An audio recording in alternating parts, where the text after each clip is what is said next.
Hello and welcome to Off the Page, a newsreel from Eureka, the bookstore for the young. I'm Sahar, here to give you news about new books in each age category. The first book for today is The Boy on the Page by Peter Carnevas, which is the story of a young boy who stumbles onto the page of a book and then begins to wonder why he's here. This book is absolutely breathtaking in its simplicity as it sets out to answer the question of why we're all here, and then it goes on to tell us that it's maybe not as complicated as we think.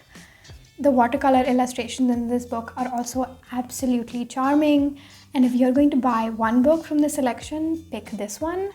Read it by yourself, read it with your children. This is definitely a book that's perfect for everyone. From Coretta Scott King Award winners Joyce Carol Thomas and Floyd Cooper comes The Blacker the Berry, an illustrated collection of poetry that celebrates all the different shades of black.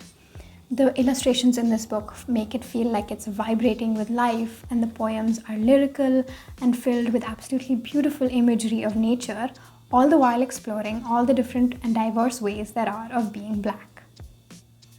The 10-second book of Laughs and Surprises by Shamika Chaves is a book of fun facts that I have a hard time imagining anyone will ever need.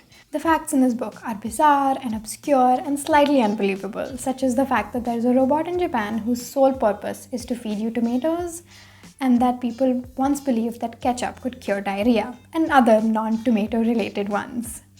The illustrations in this book are what really made me laugh though, because they're just goofy and quirky and everybody's eyes are popping out. It's also been divided into sections such as celebrities, food, animals, humans, science.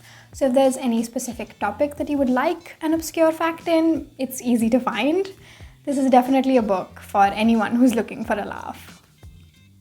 One Life by Megan Rapinoe is her memoir adapted for young readers, and it explores her life, career, and journey as an American football player and activist. She was the first high-profile white athlete to kneel in support of Colin Kaepernick in 2016, and in 2019, she and her teammates filed a lawsuit against the United States Soccer Federation over gender discrimination. She talks about the pushback that she faced when she wanted to speak in support of LGBTQ rights and the Black Lives Matter movement, and how systemic reform doesn't just happen overnight and can only be achieved if we all stick together and fight for it constantly. Using stories from her life and her career, she talks about the responsibility that we all have to speak up and to use our privilege as a platform. For ages 10 and above, we have When Blackbirds Fly by Hannah Lallanpui, a historical fiction novel set during the 1966 bombing of Aizawl. In this book, we follow a young boy growing up in Aizawl who doesn't really care about politics or anything outside of his small town. All he cares about are his family and his friends and impressing the girl that he has a crush on. But the growing independence movement in Mizoram means that he's slowly and inevitably being thrust into a world where everybody has to decide where they stand. This book explores the universal experience of how individual dreams and lives are shattered in the face of larger conflict.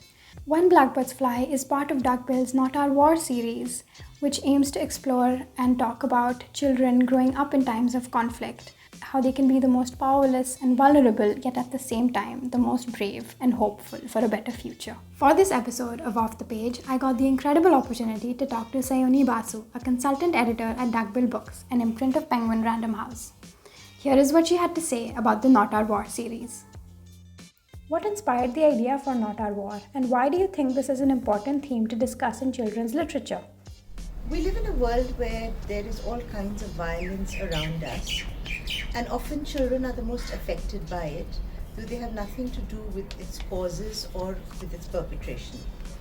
And while millions of children face violence in many forms, it is a subject that is not often discussed in children's books, which traditionally feature happy and safe stories. We felt that there was a need to discuss it through fiction, stories of children whose lives had been thrown into chaos and turmoil.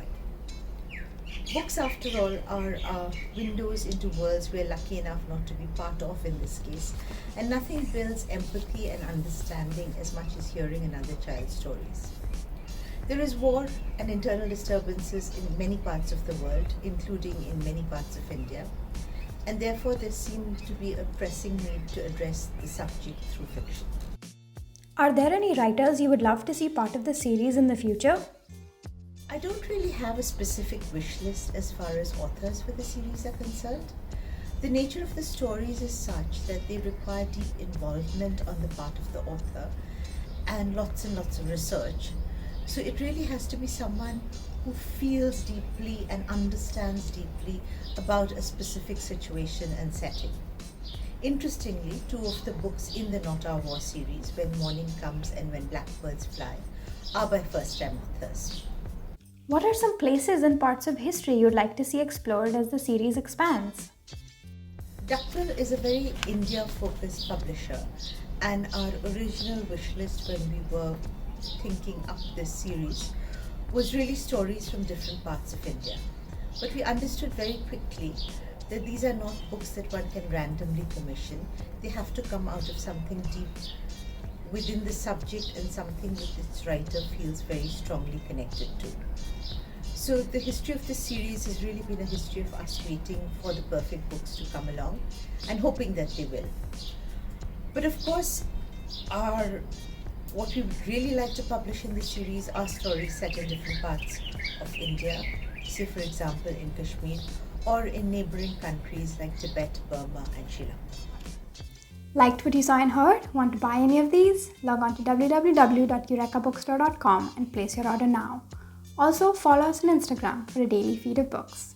If you happen to live in Delhi or are just passing by, please drop by at M75 M Block Market, Greater Kailash Part 2. Our team will be more than happy to help you choose books. In the comments down below, please let us know what you liked or didn't, and if you have any suggestions for what else you would like to see, please let us know.